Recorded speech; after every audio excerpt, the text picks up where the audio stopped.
नमस्कार, superfast top 10 news में आपका स्वागत है। मैं हूं आपके साथ समीक्षा दादीज। आइए बात करते हैं आज की तमाम ताजा खबरों पर।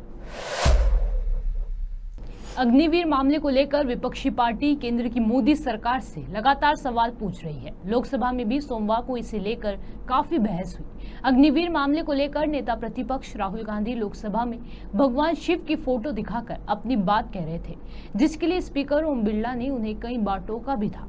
अब नेता प्रतिपक्ष ने एक वीडियो संदेश जारी किया है, जिसमें वे भगवान शिव की उसी फोटो के साथ अग्निवीर योजना को लेकर केंद्र सरकार पर आरोप लगा रहे हैं। दिल्ली के निर्भया केस में आरोपियों का केस लड़कर सुर्खियों में आए वकील एपी सिंह अब हाथरस मामले में सूरजपाल उर्फ भोले बाबा को केस लड़ेंगे। हाथरस मामले में अब तक 121 लोगों की मौत हो चुकी है। इस मामले में एपी सिंह का बयान भी सामने आया।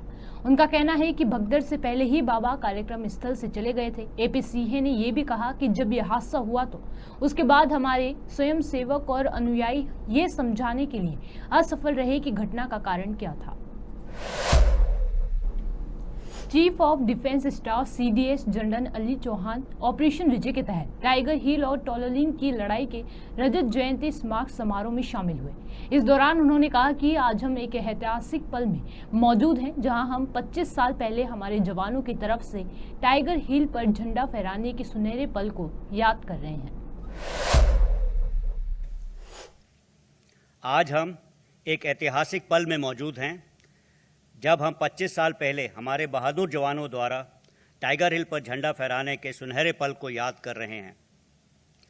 18 ग्रेनेडर्स ने टाइगर हिल पर ही नहीं बल्कि तोलोलिंग और हम्प जैसी कठिन चोटियों और पहाड़ियों पर अपना परचम लहराया। इस विजय से लड़ाई का रुख बदलने में अहम भूमिका निभाई गई। 18 ग्रेनेडियर्स के वर्तमान पीढ़ी के अधिकारी और जवान इस विरासत के निर्माण के प्रत्यक्ष रूप से भले ही योगदान उनका ना रहा हो, परंतु आज सब आप इस धरोहर के भागीदारी हैं। हमारे पूर्व काल के लोगों ने, अर्थात कि हमारे जो वेटरन्स हैं आपकी यूनिट के द्वारा सेना में सभी क्षेत्रों में सतर्क भूमिका निभाई और उन्होंने जो है निस्वार्थ कर्तव्य से अपना योगदान दिया है। आज इस ऐतिहासिक अवसर पर मैं उन यूनिट के शूरवीरों के बलिदान को भी याद करना चाहता हूं, जो आज हमारे बीच में नहीं हैं, जिन्होंने लड़ाई में अपने प्राणों की आहुति दी। आज हम सबको संकल्प लेना चाहिए कि हम उस झारखंड के मुख्यमंत्री चंपई सोरेन ने बुधवार को अपने पद से इस्तीफा दे दिया। इसके बाद झामुमो के नेता हेमंत सोरेन ने राज्यपाल सीपी राधाकृष्णन से मिलकर सरकार बनाने का दावा पेश किया।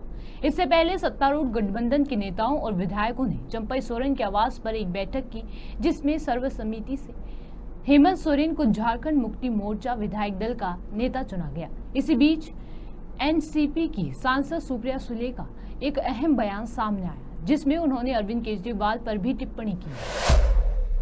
Well, Satyameva Jayate, I'm really happy that Shri Soren is out of jail. Now we are waiting for his oath ceremony and waiting for Shri Arvind Kejriwal ji also. Two chief ministers in this country are jailed for what? With no data, misuse of power.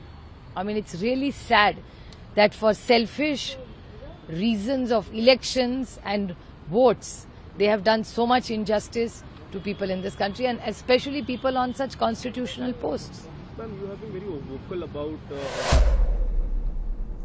Lady don Anuradha Chaudhary से शादी के लगभग 4 महीने बाद कुख्यात gangster Sandeep उर्फ काला जठेरी एक बार फिर जेल के सलाखों से बाहर निकलेगा। शादी की तरह इस बार भी उसकी सिक्योरिटी बेहद टाइट रहेगी। कोर्ट से उसे 6 घंटे की कस्टडी पैरोल मिली है। जेल से बाहर आते ही सादी वर्दी में दिल्ली पुलिस के जवान उसे अपने निगाहबानी में ले लेंगे।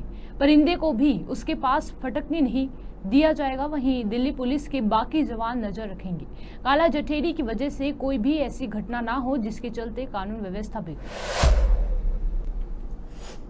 केंद्रीय मंत्री ज्योतिरादित्य सिंधिया ने राज्य के बजट पर कहा कि मध्य प्रदेश का बजट जनहित है, बजट है प्रगति का और विकासशील बजट है। सभी क्षेत्रों को प्राथमिकता दी गई है। हर विभाग के बजट में बढ़ोतरी की गई है। प्रदेश की जनता का विकास सुनिश्चित होगा। मध्य प्रदेश का बजट जनहित का बजट है, विकासशील बजट है, प्रगतिशील बजट है। हमारे सभी क्षेत्रों को प्राथमिकता दी गई है, चाहे शहरी क्षेत्र हो, ग्रामीण क्षेत्र हो, चाहे शिक्षा हो, चाहे स्वास्थ्य हो।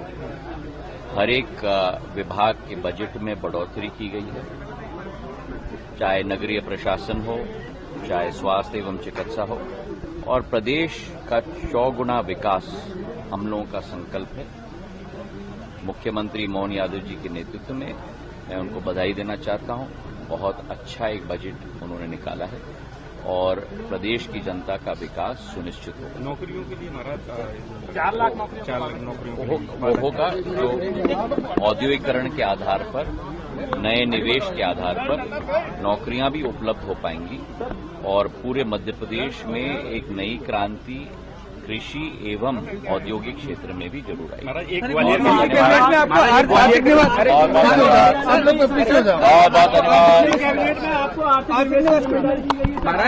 आर्थिक निवेश की जिम्मेदारी दी गई है।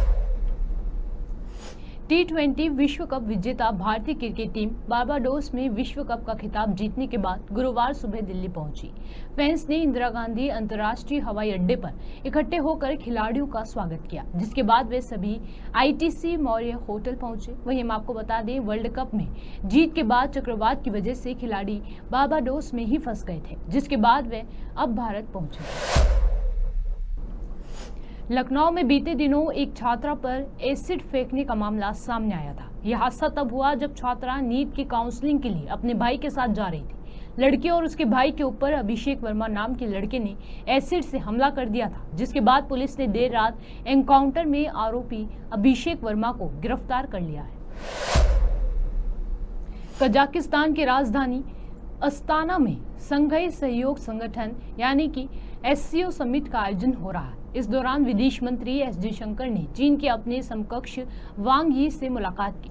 संघाई सहयोग संगठन की 24वीं बैठक का आयोजन 3 से 4 जुलाई तक है। SCO में भारत, चीन, पाकिस्तान और रूस समेत 9 देश हैं। विदेश मंत्री S जयशंकर इस समिट में भारत का प्रतिनिधित्व कर रहे हैं। प्रधानमंत्री नरेंद्र मोदी संसद सत्र की व्यस्तता की वजह से इस समिट में शामिल नहीं हो पाए। देश की राजधानी दिल्ली सहित कई पड़ोसी राज्यों में बारिश के रहते आम लोगों को गर्मी से राहत मिली है। IMD के मुताबिक दिल्ली में गुरुवार सुबह छिटपुट बारिश हुई और न्यूनतम तापमान 24.8 डिग्री सेल्सियस दर्ज किया गया। पिछले 24 घंटों में शहर में 9 मिलीमीटर बारिश दर्ज की गई है। मौसम विभाग ने दिन में आमतौर पर बादल छाए रहने और हल्की बारिश होने का अनुमान जताया है। असम में बारिश कहर बनकर पड़ रही है, जहां 2800 से ज्यादा गांवों को बाढ़ ने प्रभावित किया। यहां 46 लोगों की मौत भी हो चुकी है। सुपरफास्ट टॉप 10 न्यूज में आज के लिए सिर्फ इतना ही। देश और विदेश की तमाम बड़ी खबरों से जुड़े रहने के लिए देखते रहिए पॉपुलर टीवी। धन्यवाद।